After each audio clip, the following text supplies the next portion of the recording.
Article 371 ಇದು ಸಂಪೂರ್ಣ ಅನುಷ್ಠಾನಕ್ಕೆ ತರಬೇಕಂತೇಳಿ ಈ ಹೋರಾಟಕ್ಕೆ ರಾಯಚೂರಿನಿಂದ ಅಭೂತಪೂರ್ವವಾಗಿ ಬೆಂಬಲ ಸಿಕ್ಕಿದೆ.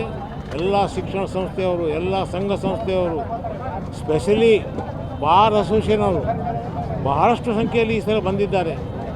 ಮತ್ತು ಡಾಕ್ಟರ್ಸು ಬಂದಿದ್ದಾರೆ. ಎಲ್ಲ ಸಂಘ ಸಂಸ್ಥೆಯವರು, ಯಾವಾಗಿಷ್ಟು ಸಂಘ ಸಂಸ್ಥೆಯವರು ಬಂದಿಲ್ಲ, ಅವರು ಬಂದು ತಮ್ಮ ಅಭೂತಪೂರ್ವವಾಗಿ ಬೆಂಬಲವನ್ನು ನಮಗೆ ಸೂಚಿಸಿದ್ದಾರೆ. ಇದು ನನ್ನ ಕೆಲಸ ಅಲ್ಲ.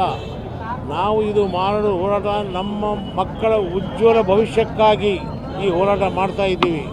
ಈಗಾಗಲೇ ಸನ್ಮಾನ್ಯ ಮುಖ್ಯಮಂತ್ರಿಯವರು ನಿನ್ನೆ ಮೀಟಿಂಗ್ ಮಾಡಿದರು. 5,000 ಕೋಟಿ ರೂಪಾಯಿ ಹೈದರಾಬಾದ್ ಕರ್ನಾಟಕ ಭಾಗಕ್ಕೆ ಕೊಟ್ಟಿದ್ದು ಕರೆಕ್ಟು. ಆದರೆ ಜುಲೈ ಒಳಗಾಗಿ ಅದನ್ನು ಎಲ್ಲ ಎಸ್ಟಿಮೇಟ್ ಮಾಡಿ ಕಳಿಸ್ರಿ ಅಂತಾರೆ. ನಮ್ಮ ಎಸ್ಟಿಮೇಟ್ ಅವ್ರಿಗೆ ಯಾಕೆ ಕಳಿಸ್ಬೇಕು? ನಮ್ಮ ದುಡ್ಡು ಇದು, ನಾವು ನಮಗೆ ಕೊಟ್ಬಿಟ್ಟಿರಿ. ನಮ್ಮ ಶಾಸಕರು, ನಮ್ಮ ಮಂತ್ರಿಗಳು ಅವ್ರು ಮಾಡ್ತಾರೆ, ಡಿಸೈಡ್ ಮಾಡಿ ಖರ್ಚು ಮಾಡ್ತಾರೆ. ಮತ್ತೆ ಅಪ್ರೂವಲಿಗೆ ಅಲ್ಲಿ ಯಾಕೆ ಹೋಗಬೇಕು? ಇವು ಎಲ್ಲ ಲಗುಣಗಳು ಕರೆಕ್ಟ್ ಮಾಡಬೇಕು. ಅವರು ಬಹಳಷ್ಟುಗಳು ತೊಂದರೆಗಳು ಆಗ್ಲಿಕ್ಕತ್ತವ. 8% ರಿಸರ್ವೇಷನ್ ನಮಗೆ ಸಿಗ್ತಾ ಇಲ್ಲ. ಎಲ್ಲ ಯೂನಿವರ್ಸಿಟಿಯವರು ಸ್ಟೇ ತಂದಿದ್ದಾರೆ. ಇದರಿಂದ ಬಹಳ ನಮ್ಮ ಮಕ್ಕಳಿಗೆ ಇದಾಗಲಿಕ್ಕತ್ತದ. ಅಪಾಯಿಂಟ್ಮೆಂಟ್ ಪೂರಾ ಸಂಪೂರ್ಣವಾಗಿ ಅನುಷ್ಠಾನಕ್ಕೆ ಬಂದಿಲ್ಲ. ಇದು ಸಂಪೂರ್ಣವಾಗಿ ಅನುಷ್ಠಾನಕ್ಕೆ ಬಂದರೆ ಸಾಕಷ್ಟು ನಮಗೆ ಎಂಪ್ಲಾಯ್ಮೆಂಟ್ ಸಿಗ್ತದ. ಎಜುಕೇಷನ್ ಪ್ರೊಫೆಷನಲ್ ಕಾಲೇಜಿನಲ್ಲಿ ನಮಗೆ ಸೀಟ್ ಸಿಗ್ತದ. ಇದು ಸಂಪೂರ್ಣವಾಗಿ ಅನುಷ್ಠಾನಕ್ಕೆ ತರ್ರಿ ಅಂತ ನಮ್ಮ ಅವರಿಗೆ ಬೇಡಿಕೆ.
ಕರ್ನಾಟಕ ಪ್ರದೇಶದಲ್ಲಿ 371 ಸಮರ್ಪಕವಾಗಿ ಅನುಷ್ಠಾನ ಆಗ್ತಾ ಇಲ್ಲ ಅನ್ನುವಂಥ ಹಿನ್ನೆಲೆಯಲ್ಲಿ ಮತ್ತು ಬೆಂಗಳೂರಿನಿಂದ ಕೆಲವು ಸಂಘಟನೆಗಳು 371 ಬಗ್ಗೆ ಅಪಪ್ರಚಾರ ಮಾಡ್ತಕ್ಕಂಥದ್ದು, ಜನರಲ್ಲಿ ತಪ್ಪು ಮಾಹಿತಿಯನ್ನು ಏನು ಹರಡ್ತಾ ಇದ್ದಾರೆ ಅದರ ವಿರುದ್ಧವಾಗಿ ಇವತ್ತು ನಾವು ಪ್ರತಿಭಟನೆಯನ್ನು ಹಮ್ಮಿಕೊಂಡಿದ್ದೇವೆ. ಕಲ್ಯಾಣ ಕರ್ನಾಟಕದ ಎಲ್ಲ ಜಿಲ್ಲೆಗಳಲ್ಲಿ ಈ ರೀತಿಯ ಪ್ರತಿಭಟನೆಯನ್ನು ಕೂಡ ನಾವು ಮುಂದುವರಿಸ್ತಾ ಇದ್ದೇವೆ ಅನ್ನುವಂಥದ್ದನ್ನು ಹೇಳಲಿಕ್ಕೆ ಬಯಸ್ತೇವೆ.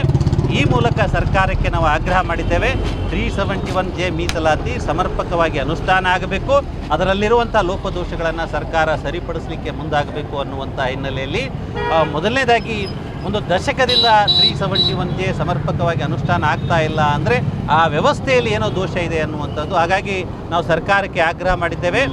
371 ಅನುಷ್ಠಾನ ಪ್ರಾಧಿಕಾರ ರಚನೆ ಮಾಡಿ ಅದರ ಮೂಲಕ ಅನುಷ್ಠಾನ ಸರಳೀಕರಣಗೊಳಿಸ್ತಕ್ಕಂಥ ಕೆಲಸ ಮಾಡಬೇಕು. ಯಾಕಂದರೆ ಈ ಭಾಗದಲ್ಲಿ ಒಂದು ಸರ್ಟಿಫಿಕೇಟ್ ತೊಗೊಳ್ಳಿಕ್ಕೆ ಕೂಡ ಮಕ್ಕಳು ಪರದಾಡುವಂಥ ಸ್ಥಿತಿ ನಿರ್ಮಾಣ ಆಗಿರ್ತಕ್ಕಂಥದ್ದು, ಅದನ್ನು ಸರಿಪಡಿಸಬೇಕಾದಂಥ ಅವಶ್ಯಕತೆ ಇದೆ. ಎರಡನೇದಾಗಿ 371 ಏನು ಲೋಪದೋಷಗಳಿದ್ದಾವೆ ನಿಯಮಗಳಲ್ಲಿ ಅದನ್ನು ಸರಿಪಡಿಸಲಿಕ್ಕೆ ಸರ್ಕಾರ ಚರ್ಚೆಗೆ ಮುಂದಾಗಬೇಕು ಅನ್ನುವಂಥದ್ದು. ಅದರ ಜೊತೆಗೆ ಕಲ್ಯಾಣ ಕರ್ನಾಟಕ ಭಾಗದ ಮೀಸಲಾತಿ ರಾಜ್ಯ ಮಟ್ಟದಲ್ಲಿ ಯಾವ್ಯಾವ ಸಂಸ್ಥೆಗಳಲ್ಲಿ ಇವತ್ತಿಗೂ ಕೂಡ ಲಭಿಸಿಲ್ಲ ಅವೆಲ್ಲವನ್ನು ಕೂಡ ಲಭಿಸಲಿಕ್ಕೆ ಸರ್ಕಾರ ಗುರುತಿಸಬೇಕು ಮತ್ತು ಅನುಷ್ಠಾನ ಮಾಡಬೇಕು ಅನ್ನುವಂಥದ್ದನ್ನು ಹೇಳಲಿಕ್ಕೆ ಬಯಸ್ತೇವೆ. ನೀವು ಇನ್ನು ನಮ್ಮ ಚಾನಲ್ ಸಬ್ಸ್ಕ್ರೈಬ್ ಮಾಡಿಲ್ಲ ಅಂದರೆ ಈಗಲೇ ಸಬ್ಸ್ಕ್ರೈಬ್ ಮಾಡಿ, ಶೇರ್ ಮಾಡಿ, ಲೈಕ್ ಮಾಡಿ.